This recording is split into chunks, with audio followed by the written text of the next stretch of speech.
Good evening, everyone, and welcome to our Farm and Ranch panel discussion this evening. My name is Cindy Dominico. I'm one of the 3 county commissioners here in Boulder County, and I happen to live in Lafayette, so this is my home territory. So it's really exciting for me to have the chance to welcome you tonight to our discussion and to let you know a little bit about it. This is the 4th in a series of events in the work related to developing a cropland policy for county-owned land. And we have some experts here tonight that are going to be talking about that. And I'm going to leave it to David Bell from Parks and Open Space to give you a little more background. But what I wanted to do briefly was talk a little bit about how important agriculture is in Boulder County. And, you know, it's been a part of our environment here since the first settlers came into the area, into the Boulder Valley and out here on the eastern side of the county. And if you walk in the courthouse today in Boulder, what you see is on one side a miner and on the other side a farmer. And I think those are 2 very clear images of what this county is about and has been about ever since it was created. And I'm pretty excited to say and proud to say that we've recognized in Boulder County the value of agricultural land for many, many years. There are people in the audience who are working the land that I'm really happy to see here tonight. There are people who've supported efforts around agriculture in a whole variety of ways. And, you know, one of the things that is pretty amazing here is that we have a comprehensive plan in place. It's been in place about 31 years now.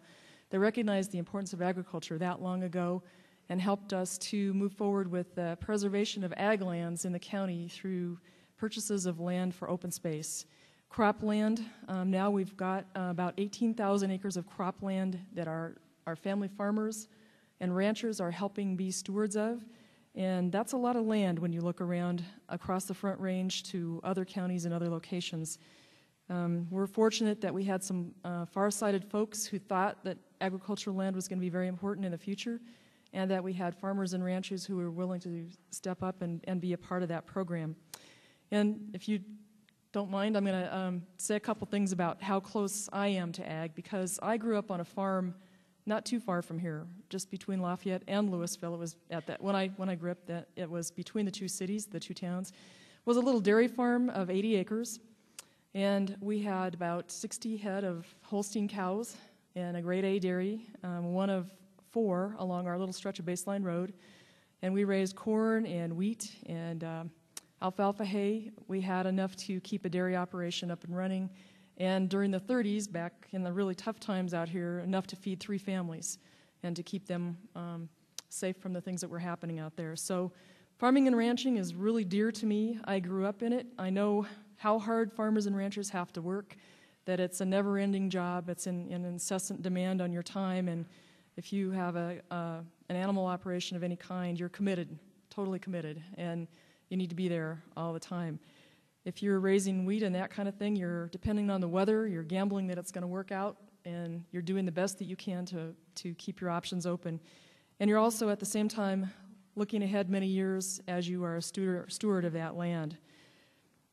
And, you know, we're also fortunate here in Boulder County, just thinking about how the 2 cities of Lafayette and Louisville have grown together in my lifetime. They've met now, right where my family's farm is, that we don't have space between them over there so much. But in other parts of the county, because we've preserved agricultural land, we do have spaces between communities. And those spaces, whether they're cropland or wildlife habitat, really do make a difference in our quality of life here in Boulder County. They make it a very special place to live. It provides a livelihood to a portion of a livelihood to a number of our farmers and ranchers, and gives wildlife the chance to have a place to live and have a habitat. You know, part of why we're here tonight is to talk about how we sustain agriculture on those lands.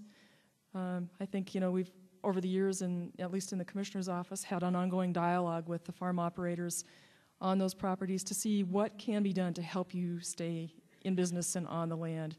And we've talked about things like hay barns, which was one of the projects that we were able to tackle and actually get some hay barns on some open space lands to help farm operators stay in the hay business.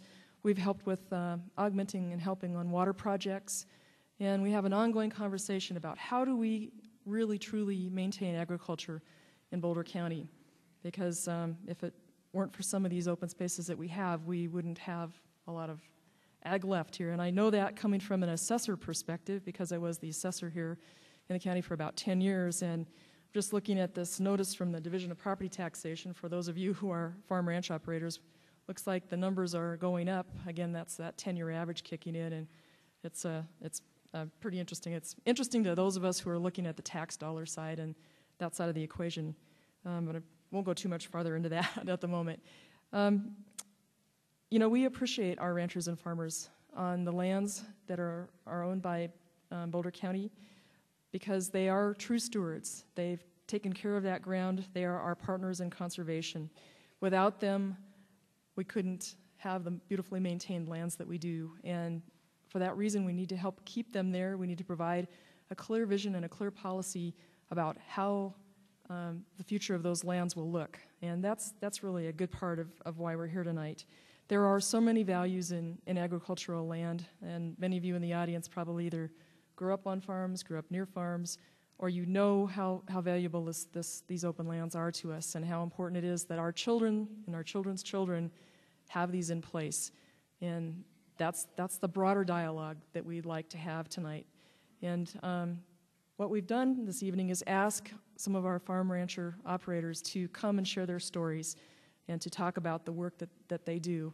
But before we do that, I just want to say again, welcome. We're looking to the dialogue that we have tonight. We're looking forward to our panelists' presentation and your questions. We're here to hear what people think and to use that input to develop a cropland policy. So very happy that you're here. Just want to say thank you for coming and enjoy the evening. And I'll turn it over to David Bell, who will walk us through where we are at the moment. David?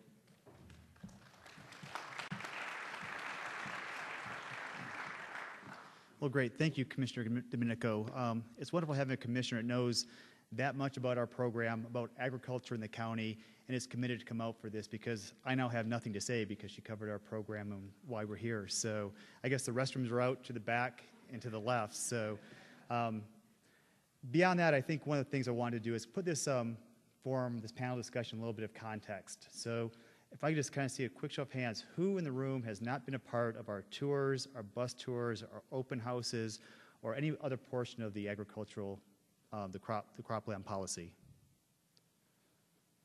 Great. So that's why I did want to take a minute to let people know why we're having this ongoing conversation. Parks and Open Space manages 25,000 acres of land that's been set aside for agriculture. About 18,000 of that is cropland. So as we manage that land, we partner with our farmers and ranchers out there, private individuals.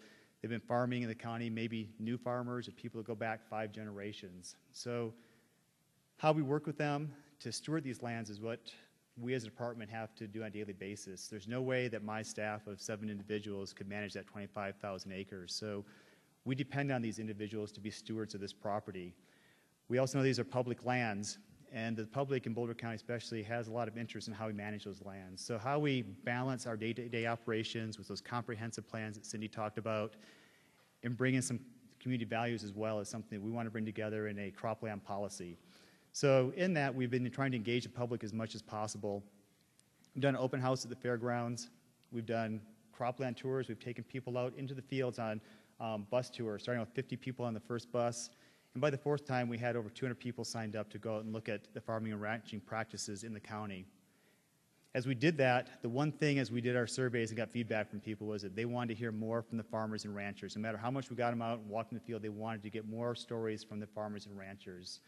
So just as we thought we were kind of wrapping this public involvement piece up, we decided let's do one more piece and let the farmers and ranchers actually speak and have a chance to talk to the public. So that's where we're going tonight. We're going to have Adrian out here who's going to be facilitating some conversation with the panelists, and then we're going to go ahead and open it up to you guys to ask questions. We'll pick up some cards. Have we passed out the cards yet? So people have cards and pens, so we'll be picking those up throughout the event, and then we'll get those brought up here and be asking your questions of the panelists as well. So that's really my piece tonight, and I'm going to go ahead and turn it over to Adrian Card, and we'll start this process here. Thank you.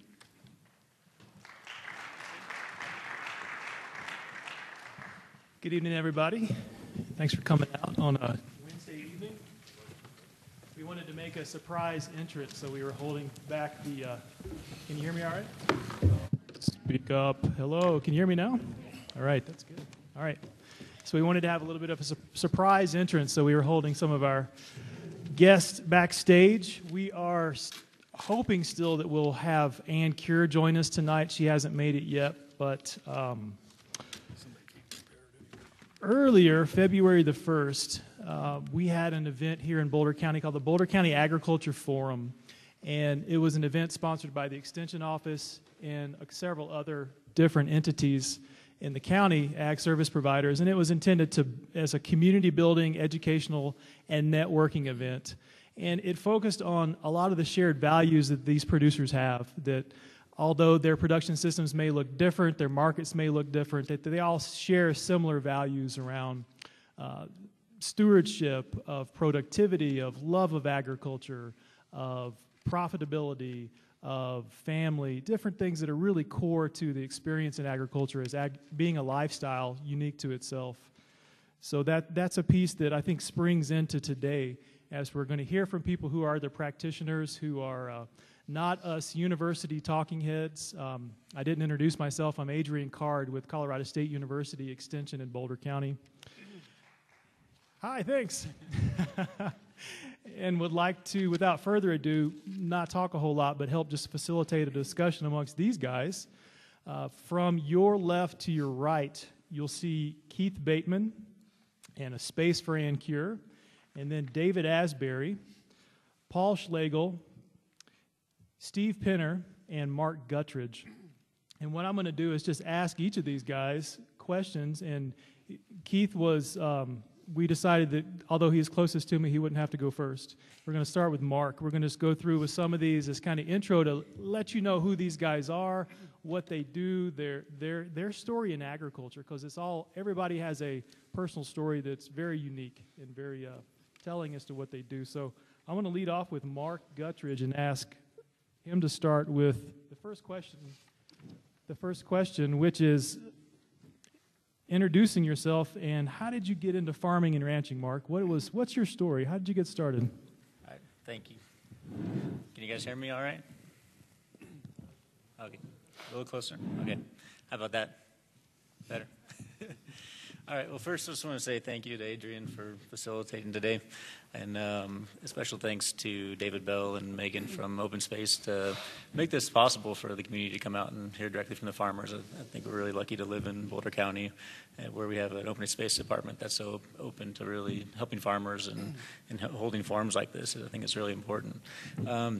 So my story, I grew up was born in Boulder Community Hospital. I grew up in Boulder County. I was never really a farmer. I grew up on a family farm, and it's the same farm that we're farming right now.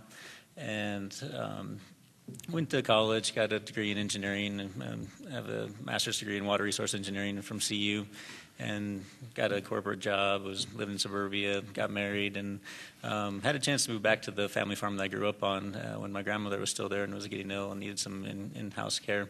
So we moved back and with my wife and our two older daughters at that time, and just kind of started having all these feelings about being happy to be back at that land after kind of going through my journey in life, and put a little family garden in the backyard and was growing vegetables again, and got some chickens and got some sheep. And then all of a sudden, like, something just started sprouting inside of me, and like, man, this farming thing is pretty cool.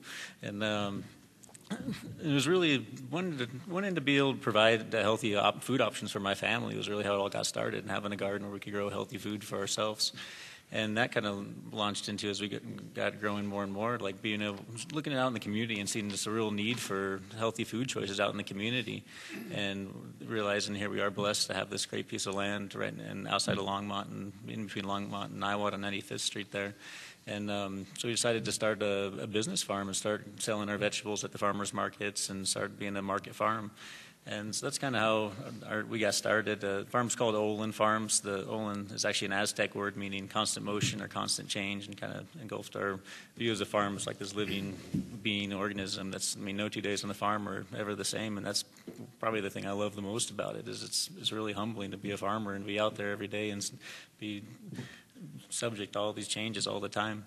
And so over the last 4 years, the farm's really grown pretty rapidly. It's we do everything is direct marketed still. We do CSA, which is community supported agriculture, where family members can buy a share in the farm and come and get their veggies throughout the year. We have a on-site farm stand that's open every day, May through October. We sell our vegetables and other agricultural products from around the county there as well. And then we go to the farmers markets, the Longmont Farmers Market and Boulder Farmers Market, and I'm actually on the board of the farmers markets now. And for me, the farm's really developed into this thing that's more than just producing product. It's really, I really view the farm as like a cornerstone of the community building that's going on within Boulder County, and to really see this local food movement and just looking at the farm as a way to really tap into that and like really build community around agriculture in Boulder County. And we've been lucky that there's the land next to us is all open space land. So a couple of years ago, we started renting an additional 4 acres right next door and planting more. We just signed a lease last year on an additional 19 acres behind our farm.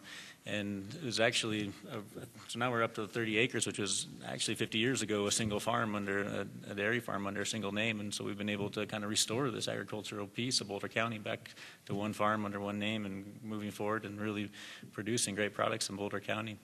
And so besides the production of vegetables, we do summer camps for youth education. We have a big educational outreach as part of the farm, and realizing there's a need to get kids get their hands dirty again, see what it's like to be a farmer. So my wife who's here tonight, is a school teacher, and so she runs the farmers market, the farm program during the summer where the kids come out. And the first year we started with a few elementary kids, and last year we did a total of 50 kids, elementary level, preschool level. We're at in like a middle school level this year, and it's just awesome for me to see these kids out there at the farm and really connecting to the farm and taking value. We have kids that come back every single year and kind of grow with the farm, and it's just amazing to me, because I was the same. I grew up on that farm and really kind of learned to take ownership of it, and I think it's a skill that we need to keep our youth going with as we move forward. I mean, the youth is going to be the land stewards of the future generations, and we need to expose them as much as we can to what proper stewardship is really all about.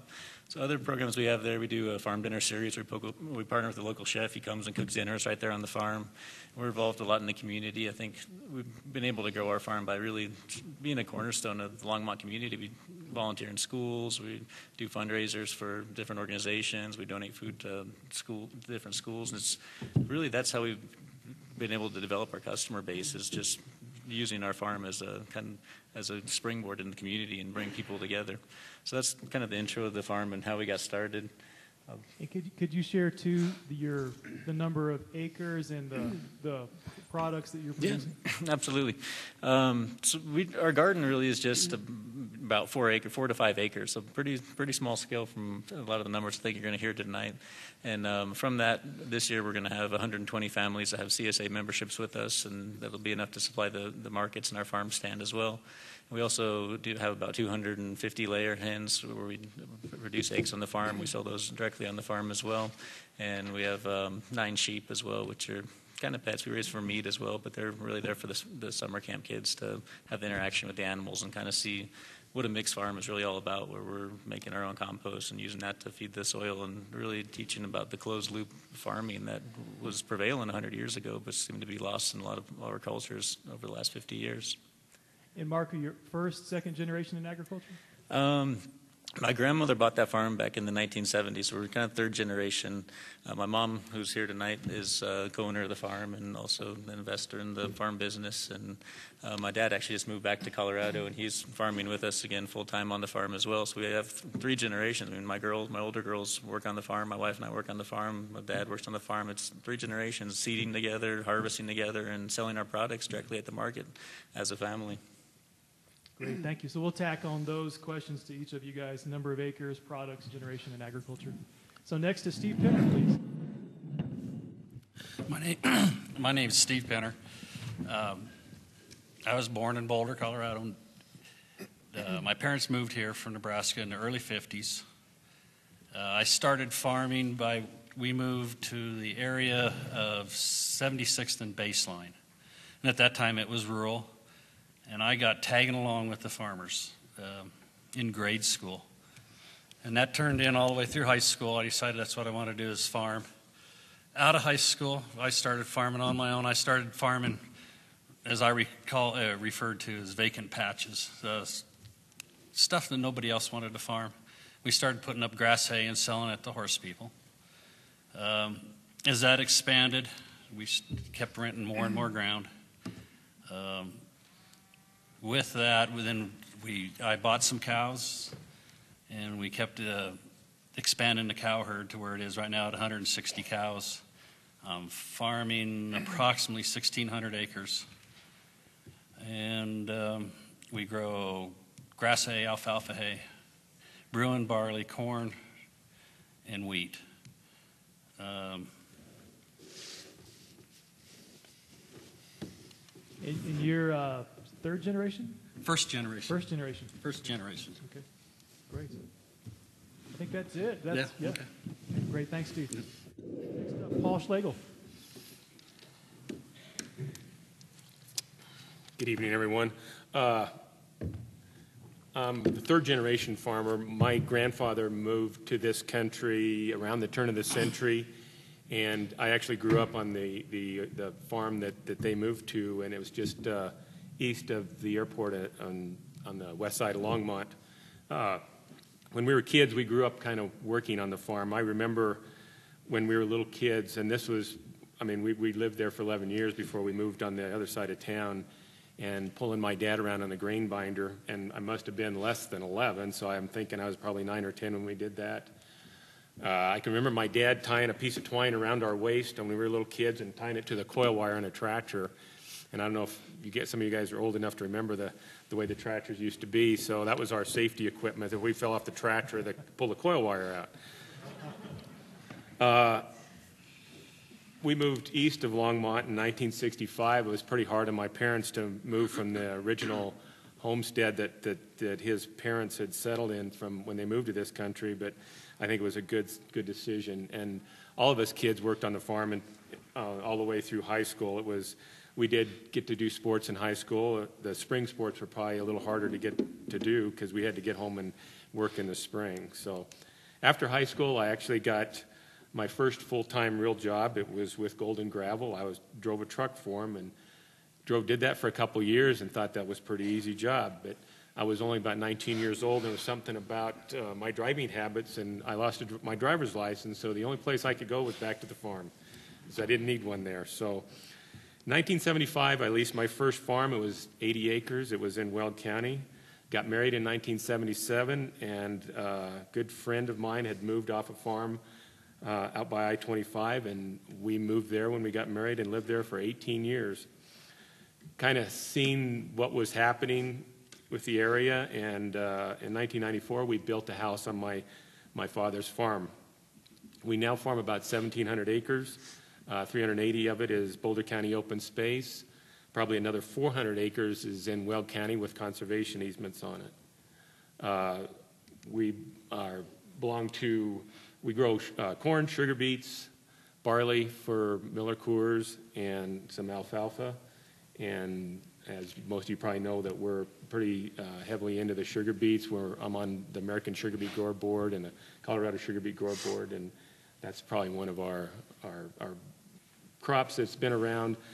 A couple of years ago, we figured out that we had raised 100 sugar beet crops as a family in this area. Thank you, Paul. Next up, David Asbury. Hello, good evening. Thanks for coming. My name's David Asbury, as you can see on that little card there. And, I just want to say thanks for Boulder County Parks and Open Space and Adrian for putting this on. A lot of people, don't really have a good sense of what it takes to farm in this environment that we have. We're really very, we're in a way, it's a blessing because when something goes wrong on the farm, we don't have to go very far to get a part. You go out in eastern Colorado, and I can speak from this because I did go to school at NJC, and then I went on to college at CSU to be an ag teacher, and I did my student teaching down in La Junta.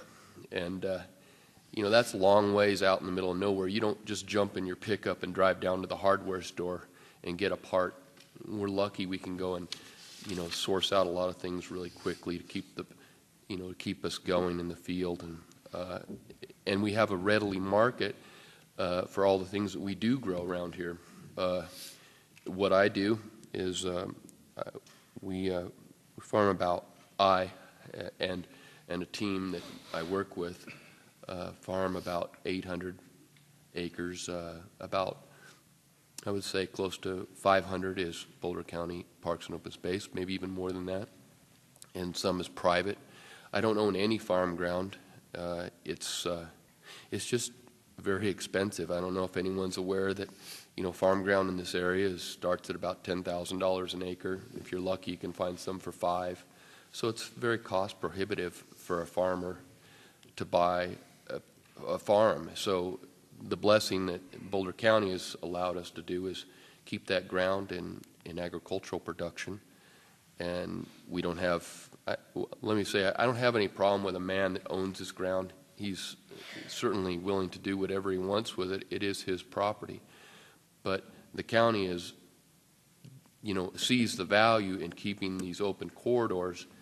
And if they weren't, there would certainly be a lot more development. And some people feel that, there's an upside and a downside to all of that, I'm sure. But we grow vegetables that's our main crop, and it's about 260 acres of vegetables. We're certified organic. All of the farms are this year. We have one farm that's still in transition, about 80 acres, and we grow vegetables, which is about 70 different things. Corn, silage corn, wheat, grass hay, and alfalfa hay. We sell a lot of the what we call commodity crops to Aurora Dairy. They've been very, very supportive of us, and they buy the corn in silage form and all of the alfalfa hay.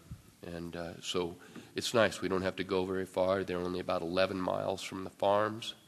And quite honestly, in this, the Schlagels do have a large cattle feeding operation, and so does and I think both you guys do, but there's not a lot of places for a person that doesn't have an end user for feedstuffs like that. So we're lucky to have, at least we are, I believe, to have a company that's really putting out contracts to say, we'll buy your product. Because we can't grow, we're not interested in growing more than 260 acres of vegetables. They're very labor intensive, and there's a lot of risk involved. It all goes to the fresh market. We do farmers markets. We have a roadside market, and we do wholesale. And that for us works. It's like we try and keep it about 30% of each thing, 30% to farmers markets, 30% wholesale, and 30% direct sales. The wholesale part of it is probably bigger than the other parts at this time. I consider myself a first-generation farmer, even though my father did own a lot of farms. I'd never considered him his heart wasn't really in it. After I graduated from college, I realized that my heart wasn't into being a teacher. So I went to work for a produce company, and I learned a lot about the produce business that way, and it's really helped me to be a wholesaler. And that's what I consider myself as a wholesaler. And we have a strong demand for local products. I'm sure you see it, and it's really been a blessing for us because we don't have to. We have a great customer base, and we don't have to go far to the markets. Denver's just 30 miles from us. I have two daughters. I don't think they're going to be interested in joining in the fun of farming, but I am trying to cultivate a sense of ownership within the people that do work with me, and because it is a people business, and you can't, there's a lot of warm fuzzies in farming, but like Mark said, it's the most humbling occupation I've ever done, and it isn't the only one I've done, but farming certainly makes you a very humble person, and the payoff is at the end of the year, you get a little time off maybe. Yeah, vacation time sometimes, right? Sometimes, yeah. We're just talking about sunscreen backstage. Highly Thank you, David. Next up, Keith Bateman. Hi, everyone. I'm Keith Bateman. I operate Bateman Farms with my son, Corey. He's in his early 20s. I'm a fifth-generation Boulder County farmer. The family goes back to Adolph Wanaka in the Lafayette area.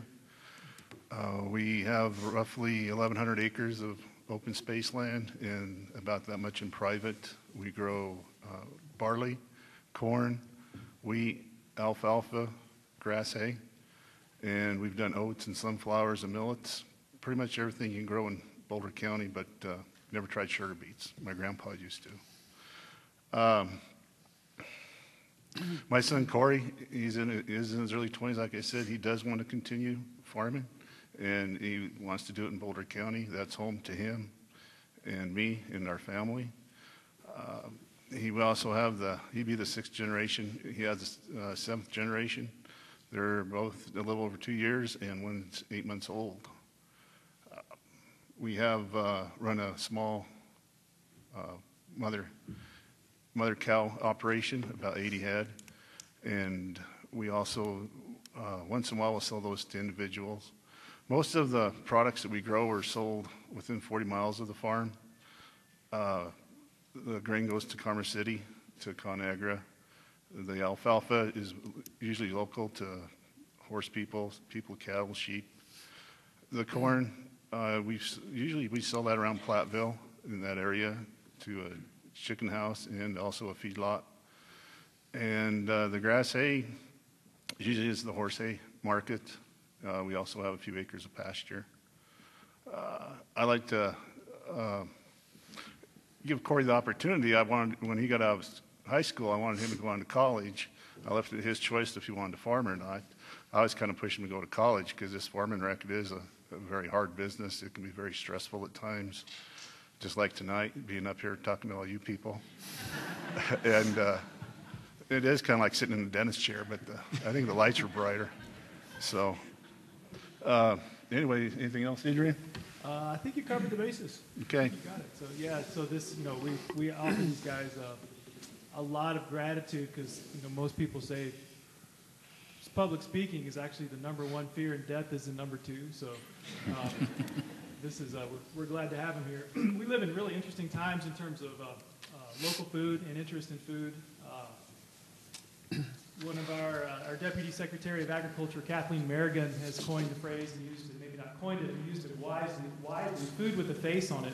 And I think a lot of people are connecting with this in terms of farmers markets, and that's a primary vehicle where people are learning about agriculture. I think one of the things we're going to do tonight, and you're going to hear more about this, is agricultural literacy on a broader scale, and what agriculture really is and what it isn't.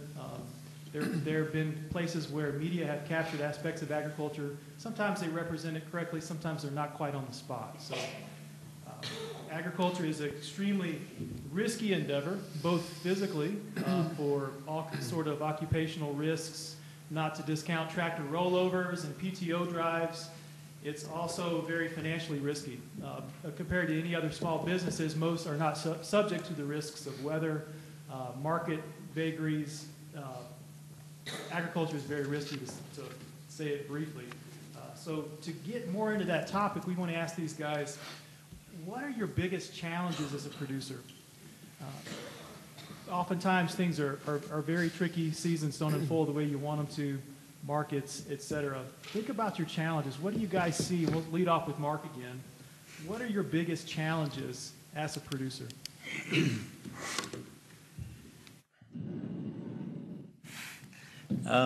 Good question. It's definitely a challenging profession. And some of the things, some of the challenges are also the bright sides too. Things like weather. We have challenge where it freezes here 6 months out of the year, and I'm trying to grow vegetables, make a living growing vegetables, and what do I do that 6 months when it's freezing? That's an obvious challenge. But on the flip side, we have sunshine here almost every single day, more sunshine than they get in Florida. And that's what farmers are, is we're solar harvesters. We're looking for efficient ways to convert solar energy into other forms of energy. In my case, it's calories and food. And so we definitely have some advantages as well. Challenges I see as a market farmer, as I try to expand my operation, do more value-added things, there's certain challenges with regulations that I have to jump through as a farmer, where sometimes I don't agree with them as much. Sometimes I understand where they're coming from, but I think some of the regulations are written for mega corporations, and they're trying to get family farms to follow along with them, which can be a challenge. I mean, and sometimes it's really frustrating where I'm trying to grow healthy food and put healthy food out there in the community, and then you have stuff like high fructose corn syrup that is killing thousands of people every day and isn't regulated at all. But if I want to lacto ferment something or do salsas at home, I have to jump through a bunch of hoops. I can't do any of that without getting a certified kitchen and spending more money than I have available to get those processes started. And I understand why the regulations are there, and I've worked closely with Boulder County Health, and I think those guys are great. I think they're doing their job well, and they're assisting farmers well, but I just don't agree with most of the regulations that are out there. Other challenges as a market farmer is I'm growing food and trying to sell food at real cost to people of what it takes to produce, and I'm selling food against a marketplace that's drowned in subsidized food and food that comes from all over the place and food that's grown with unfair labor. And there's a certain stigma that says, oh, I don't go to the farmer's market because it's a little more expensive than going to the supermarkets. And I think there's a real argument. I think more and more people are waking up, and we're lucky to live in Boulder County. I mean, you'd move my farm to a lot of states in this country, and we wouldn't survive a year. But there is enough consumer demand, and what it really is about is the consumer demand that drives agriculture. And there is enough consumer demand for local, fresh, organic food here in Boulder County that a farm like mine can survive.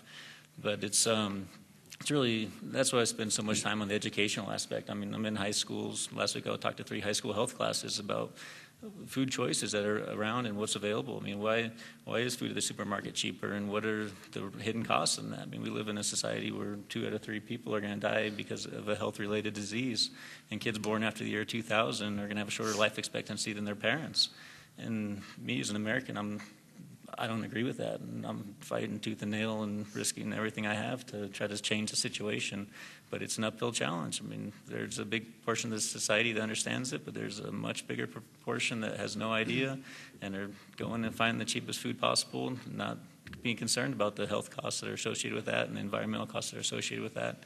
And I think that's probably the biggest challenge I see out there is the educational aspect, and that's why I spend most of the time when I'm not farming is being out there talking to people and talking about healthy food choices. Great. Thank you, Mark. Yep. Steve Penner, challenging place to do business, lots of risks. What kind of challenges do you face as a producer? Well, the challenges we see in here are with the population that we have a lot of transport, trying to move things around. A lot of the fields that I farm, the fields themselves are the same once you get there as it was in the 70s. It's just now that you got to go down 4-lane roads that are busy 10 hours a day. So we have that problem. On the livestock end, we have, again, with all the population and all the traffic, dealing with the fences. We go out east and we look at people that run miles and miles of just electric fence. If the cow gets out, there's no big issue because there's no traffic to begin with. Here, if we have a cow out, it's most likely going to get hit. So we have that to deal with. A lot of it, how our irrigation is set up and all that, our fields are smaller, our farms are smaller. We have to try to compete with the larger operators that are farming thousands of acres, and we're farming on 20-acre patches. It takes us a lot more time to get something done. So we have that problem. We just can't produce the quantities that our competition is producing. And with the public and everything in here, a lot of times we have to defend all of our actions of what we do, whether it's spraying or even spreading manure or moving the cows down the road. It's always, we have to defend ourselves. So that's the challenges I see farming here. And some of those are really amplified, as you suggested in this. It's an agriculture-urban interface that you don't see 50 miles east of here. Yes, if you was in Brush or you was out at Burlington or something, none of these would be an issue. It's just in the Front Range here or around any urban area. Yeah. Great point, Steve. Thank you. Next, Paul, challenges you see as a producer. I jotted down four items that just struck me, and the first one's weather, employees, risk, and capital. Haven't figured anything out about the weather yet, so we're going to let that one go. It's just like Monday, we're racing because we knew we was going to get that foot of snow, and then, well, it didn't work. Employees, I think, is high on my list of issues. We have such diverse labor skills, and you expect somebody to run a shovel one day, and the next day you expect them to get in a sophisticated sprayer and do all their numbers right and go out and make sure everything is done correctly. So that's a real issue for us right now. Risk in this day and age with the price volatility that we're experiencing in the corn market, especially somewhat in the barley market, is just very hard to deal with. I mean, we're kind of at record highs in our commodity prices right now, but you've got to know when to sell your commodities to get that price. So just because corn is $6 doesn't mean everybody is selling corn for $6. Last year was a real challenge for us to know when to price corn. Capital costs. With the rise in commodity prices, all the inputs are following it. The equipment we buy nowadays are like 10x of what we started when we started farming. So that's an issue to keep your local banker up to date to what's really going on. Okay, great. Thank you, Paul. David, production challenges that you're seeing. Well, challenges as a producer, I guess, more broadly than production, sure. Yeah. By the time you get to the end of the table here, we've all gone over the same things, I'm sure. The weather, of course, is always that, and we can't change that, just our attitude about it. It sounds so trite, but it's the truth. I can remember, I think it was 6 years ago, we had the worst drought ever we've had. Was it 6 years? You forget. 2002. Yeah, I mean, we forget about that right now when we're looking at 160% snowpack in the mountains. But that year was nasty for farmers. I mean, a lot of guys went out of business. That was the year. That was the one year that I think pushed a lot of guys right out of this area. I lost a couple neighbors then. They just said no, I can't do it. But that year was that was the start of me actually having a successful year because I was so worried I wasn't going to have enough. That challenge became, kind of my wake-up call to really get with it. And, I never worked so long and so hard to try and get water on the crops. Water never left the field. Once it went in the field, we never had tailwater that year. Nobody did probably, but we certainly didn't. We just stayed there and irrigated 24 hours a day. And because we did that, and just worked that much harder, invested heavily in drip irrigation at that time. I currently now have every method that there is to irrigate all of our different crops. There isn't one that we currently don't use. And I'm, right off the top of my head, I want to say it's 7 different methods. And each one has a place. And that year really showed me that it was the first year I had drip irrigation. And I just felt like I was the smartest guy, I was the smartest guy in the world because I had it. But, that's just one part of farming. It comes back to you get your humble pie pretty quick. So that when a challenge is something that farmers have to, and by the way, I always question whether or not I'm a farmer, but I guess I am now. I've been doing it long enough. These challenges are always going to be there. If it ain't something, it's something else. And the labor thing, my God, I don't even know how to approach that now. I'm just I'm just completely lost, to be honest with you on it. Young kids don't want to get into this business. The capital it takes to get into it at any scale. Mark is he's these small people that have been getting into this. The fortitude it takes to do it is just, I don't think I'm 51 years old. I certainly couldn't step in and do it again. I wouldn't do it. I just don't have the energy. I did when I was Mark's age. I was your age once. I swear to God.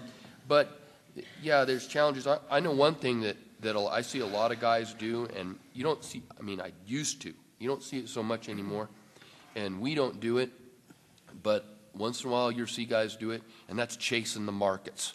You know, this corn at $6, I was standing in line down in Houston last week, and a guy behind me had 1,000 acres of alfalfa hay down in Austin, Texas. And he was on the cell phone, and he was saying, I'm going to plow out that 1,000 acres, and I'm going to put that all into corn. I'm going to make $600,000. And I was just like myself, you and everybody else. That's chasing the market, folks. And, you know, you might make it, but there's a good chance you probably might not. So we don't chase markets, and that's, you know, one of the strategies. We decide what we're going to do, and we it's not like we're so dogmatic that we won't change our ideas. That's the whole point of farming in a sustainable manner and organically is this. You're constantly learning. If you stop learning, you think you know it all in this business, you're a fool. I'll say that to anybody. I think every farmer will tell you he's always learning. I have a 91-year-old neighbor. He's not here, I don't think. I don't see him. He planted apple trees. I mean, started apple trees. Now, folks, when you're 91 years old, you do the math. But that's him. And he don't just have one. He's got 700 apple trees. Yeah. And, I mean, I just think that's the guy I want to be. I want to be like you. And when I'm 90 years old, I'm going to buy another 200 apple trees and put them in. Because that's, you know, the optimism there is pretty much off the chart.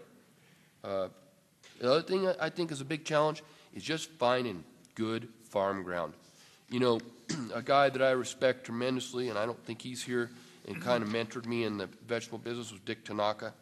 And he gave me some good advice years ago. He said, David, when I was just, you know, just looking at him in awe, thinking, my God, that guy's just another one of those salt of the earth people. I said, what do I need to do, Dick? I want to do this. And I didn't have anything, nothing. 20 years ago, I didn't have 2 acres. He said, well, first of all, he says, you need to get some ground. And he said, but I showed him this piece of ground that I was looking at, and he goes, real politely, he just looked at me. He says, you need to get some ground. I said, well, I got this 20 acres here. And he goes, no, you need to get some good ground. And that was true. You can't raise good products on poor ground. It's that simple. And most all the good ground is now being farmed in this area. So somebody coming into the business or even trying to expand, trying to find good farm ground is very difficult because there's always somebody, a good farmer like any one of these guys here is just waiting for that piece of ground to come up. So a new farmer has a little tougher time of finding a good piece of farm ground of any size. You know, there might be some 5s and 10s out there. So that's kind of what I see, Adrian. Okay, thank you, David. Keith, challenges as a producer. What do you think? Well, it is nice sitting at the end of the table because everything's already been said. I'm going to ping it back to you next one, so get ready. Right? Okay. The labor issue, I used to hire high school kids to help me out. I don't do that anymore. Cell phones, they'd be talking on their cell phone or texting and not working, and I was paying them. That doesn't make me very happy. Also, it's a safety issue if they're busy about their conversation or what their girlfriend is texting to them. Well, we've bought some larger equipment. My son and I try to do most of it. We do hire seasonal help when we need it. We hire the wheat harvesting done and the corn. The wheat, we're doing second cutting alfalfa at that time, so we need to keep that going, plus also get the wheat out. Just about what all these guys said about the challenges, it is a very challenging place to farm compared to other places. The fields are small, and every time you lift that implement up behind your tractor and turn, well, it's not in the ground and you're not covering any acreage, you're just turning. It's parts too. We do have places around, hardware stores. But all parts dealers now aren't stocking the items that they used to, so I've had air to ship in things more by air to get them here. I also keep a lot of parts on hand, the things that I know I will probably need. I've also bought the equipment. The hay balers are all the same model, so if one breaks down, we go home and grab an extra one, or we take it off of the part off of the house and take it to the field just to keep going, and then take a half a day to run to Greeley, when we have more time. I guess B&G Equipment did open up a store up at Longmont at 66, so we don't have to go to Greeley anymore, but it still takes a couple hours by the time you get up there and get the part and get back. And also high input costs. For the same dollar that we made 5 years ago, we put a lot more money out to risk to make that same dollar. And the capital, it's stressful to have all that money invested in the ground and just hope you'll make it back. So, and everything else has pretty much already been said. Sure, thank you. And for sure, if you're a very risk-adverse person, this is the wrong occupation for you. These guys all have, we were talking about shared values earlier. Courage is one of the extreme shared values all these guys embody together. So we continue to embark on knowing your farmer and knowing your food. We're going to go into the next phase of this that will lead on further, and hope you're thinking now about what questions you want to ask, and if any of this is stirring your thoughts, write those on your note cards. Sustainable agriculture. Sustainability. All of these people live in this county. They're all local. This is not some sort of foreign concept of something happening somewhere else. Sustainability certainly is going to vary by your perspective, but these perspectives are going to vary by your vantage point. Certainly, if you're in business, one of your prerogatives has to be remaining in business, economic sustainability. You got to be around to pay the bills. If you're a consumer eating, certainly safe, clean, healthy food is a prerogative for you. If you're an agricultural laborer, if you're a member of the community, social equity issues may be primary for you. So as we embark in this is something I often see from my office is sustainability in agriculture often in the popular media stays couched in terms of environmental issues.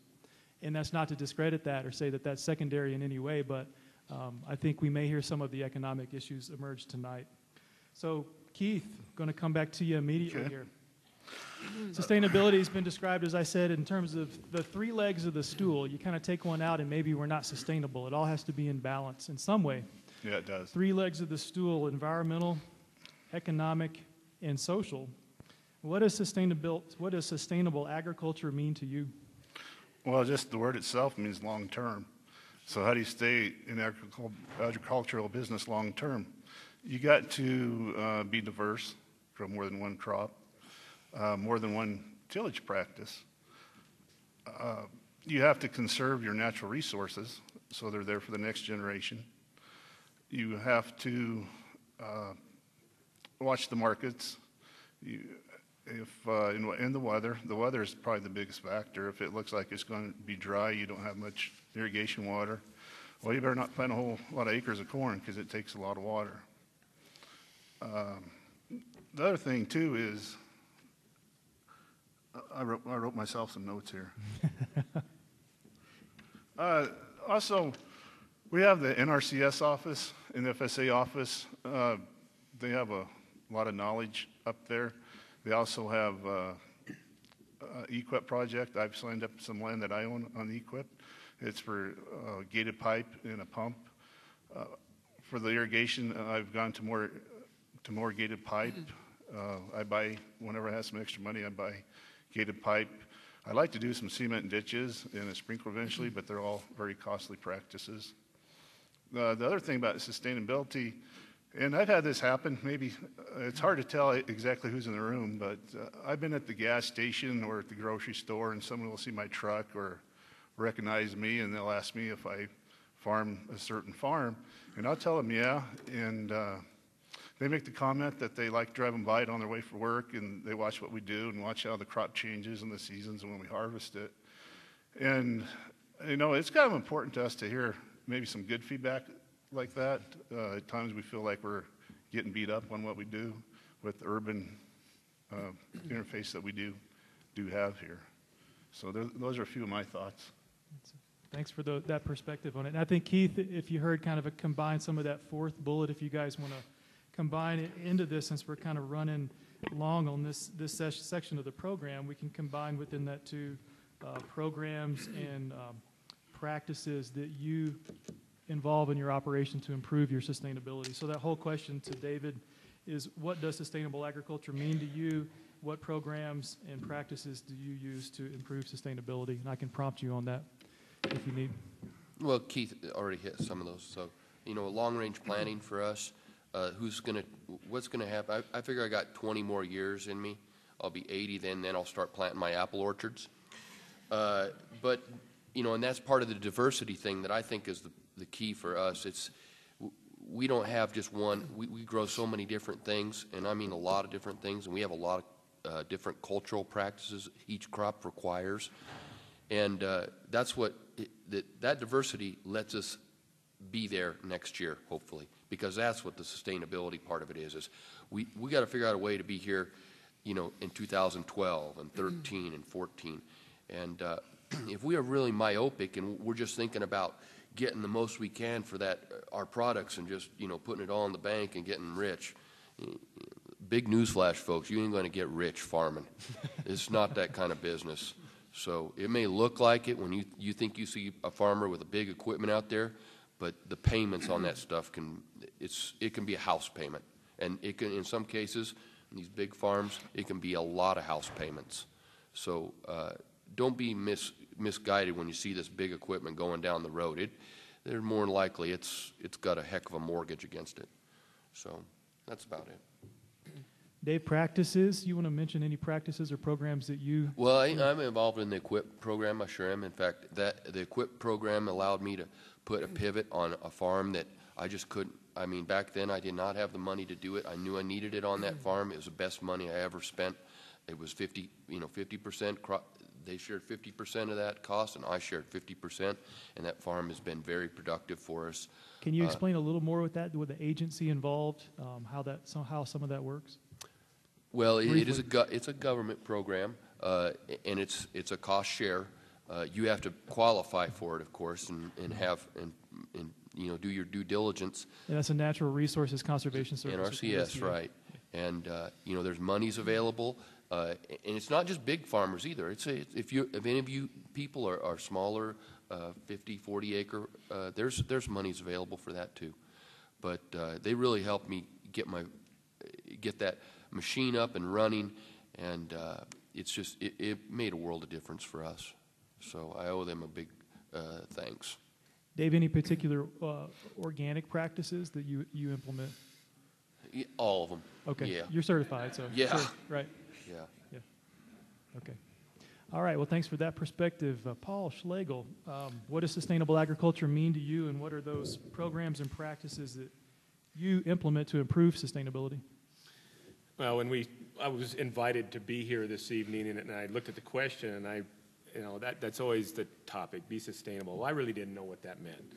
So I went on and looked at the USDA site, and they have a legal definition of what sustainable agriculture is. And I think we've done most of these my whole life. And, part of it, I mean, the biggest thing is to take care of your soil. You want to read it to us just for grins? Well, if you want me to, I can.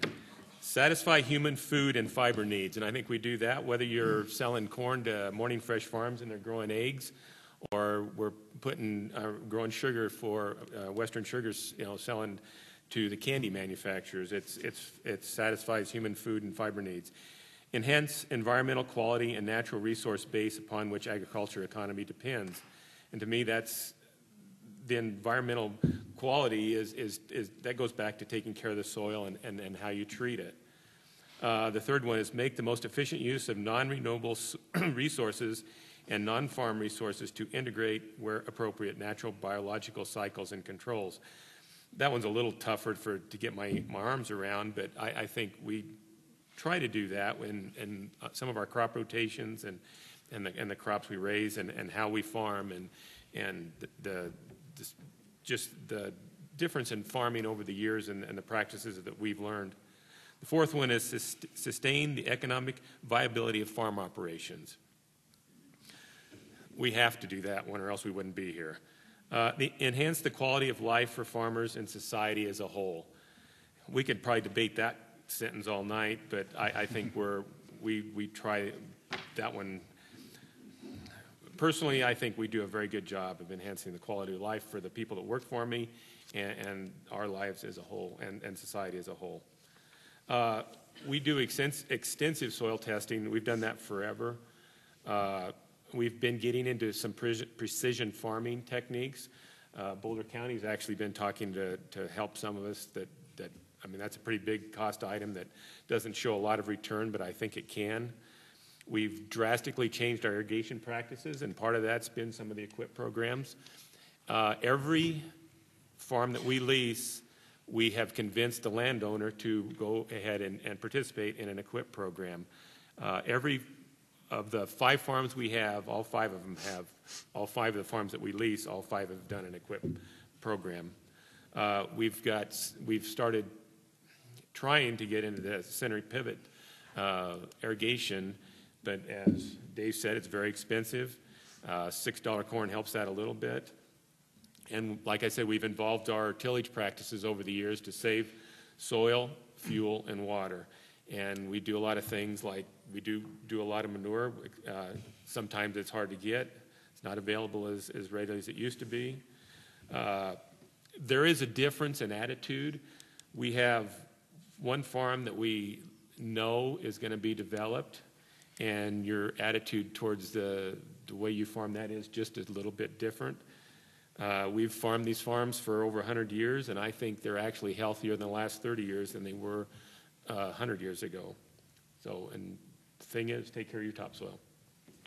Paul, can you speak? You mentioned precision agriculture. Can you give examples of that, what that is, how that works? And you don't waste any fuel, any energy. You put a GPS guidance system on your equipment. You make one pass through the field, and you turn around and you drive exactly the right distance when you go back through the field, whether you're field cultivating, you don't overlap, you take exactly the right width. Probably if you want to, I mean, when you apply chemicals in the spray applications, you put on exactly the right amount. It's expensive, but and like I say, the return isn't great, but I think it's there in the long term. Do you tie it back to your soil testing so that you have... We do not do variable rates yet, but that's almost, I mean, that's coming. Okay, great. Thanks for expanding on that a bit. I think some people may not be aware of what that technology is fully. Steve Penner, what does sustainable agriculture mean to you, and what are the programs and practices you use to implement those, improve your sustainability? Well, Paul covered it just about. The economic, on the 3-legged stool that you use, the economics is the main leg of the stool. Sustainability for the family, sustainability for the business, stewardship of the ground, very important. We do crop rotations so we don't have to use so much chemical. We don't insecticide or that. Steve, can you lean into the mic a little bit more since we're recording? Oh, here, I got this. Crop rotation. We implement a lot of crop rotation and take care of all that. Like I said, Paul really covered it pretty good. So ditto, huh? Okay, good, excellent. Mark, what are your thoughts? What is sustainable agriculture? What does it mean to you? What programs, practices do you use? Great question. Looking at just a business level, agriculture business, I think for me, it's a kind of a 3-legged stool as well. We talked about the economic side of it. We talked about the soil fertility side of it. And that's one of my main interests. And I think on our farm in the 4 years I've been there, we've been really aggressive on our soil nutrition program and have been able to see the soil become more fertile every single year, even though we're taking pretty intensive amounts of crops off of it. And then the third leg, that stool, to me, is relationships, and that's relationships with your consumers, relationships with your community, relationships within your family, if you're a family farm. And you have to maintain that and grow it every year, or that can doom your farm just as much as the economics as your relationships in there. But so that's the business level. I think there's an important point to be said about the sustainable agriculture in general, that what is sustainable agriculture in Boulder County, and I think there's been some really interesting research done lately looking at the rise and fall of civilizations based on the sustainability of agriculture, and specifically the sustainability of the topsoil and fertility of topsoil. And I think we're in a time where sustainable agriculture in Boulder County right now is really dependent on the sustainability of Boulder County as a county. And what does it mean to be living in a sustainable county? And I've done some research on this, and I really like this topic where it's really meeting the basic needs of the county within the county. And what are those needs? And it comes down to the 5 F's. There's fuel, food, fiber, fodder, which is food for animals, and fertility. So looking at those 5 things, are we meeting our own needs within Boulder County to call ourselves a sustainable county? And let's just look at food, for example. I think there's been a lot of research done lately that looks at how much food is consumed in Boulder County, how much of that's grown here. And every year there's $1 billion spent on food in Boulder County. And numbers anywhere from 1% to best case scenario, 3% of that is actually grown in Boulder County. So are we meeting our own needs on a food level?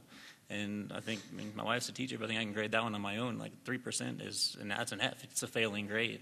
So how did we get here, and how do we get out of here? I mean, if this county isn't sustainable, then eventually agriculture. I mean, if the highways close and if there's a catastrophe and I-70, I-25 close, and the supermarkets are going to run out of food in 3 days, and suddenly my farm's not sustainable because people are crashing down my door getting the food.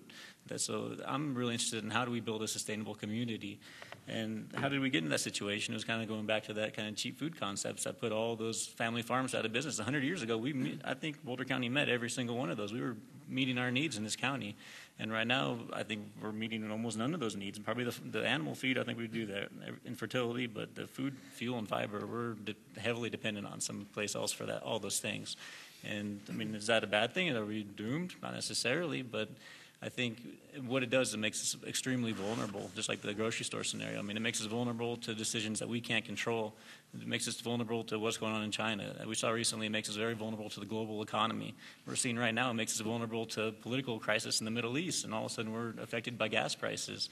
And how can we become a sustainable community so that so we can control our own destiny? I mean, I don't want to live in a community that is completely dependent on all these things on the outside that we can't control. And so just the same thing that got us into this mess, which was consumer demand for cheap product, is going to be the thing that gets us out of this. And that's really the bright spot, is we all have a role. Everyone in this room is directly involved with agriculture. What the consumer choices you make and the products you demand shapes what agriculture is going on in this county. I mean, I think it's a direct link. I mean, people around me are complaining about GMOs in Boulder County, and I said, well, have you had a soda in the last month? If you drank a soda in the last month, a name brand soda, you were directly involved with the planting, harvesting of genetically modified corn in order to produce high fructose corn syrup for that soda. So look at your own consumer actions, because the whole agriculture system is directly influenced by consumer demand. So once we start demanding local products, you're going to see just a flourishing of agriculture in this county once again, and family farmers are going to be back here once again. But we can't have a serious discussion about the next generation of sustainable American family farms until we have a serious conversation about the next generation of sustainable, conscious, moral consumers. And that's my big touch. It's got to be consumer debate before we even start talking about sustainable agriculture long term in this country or this county.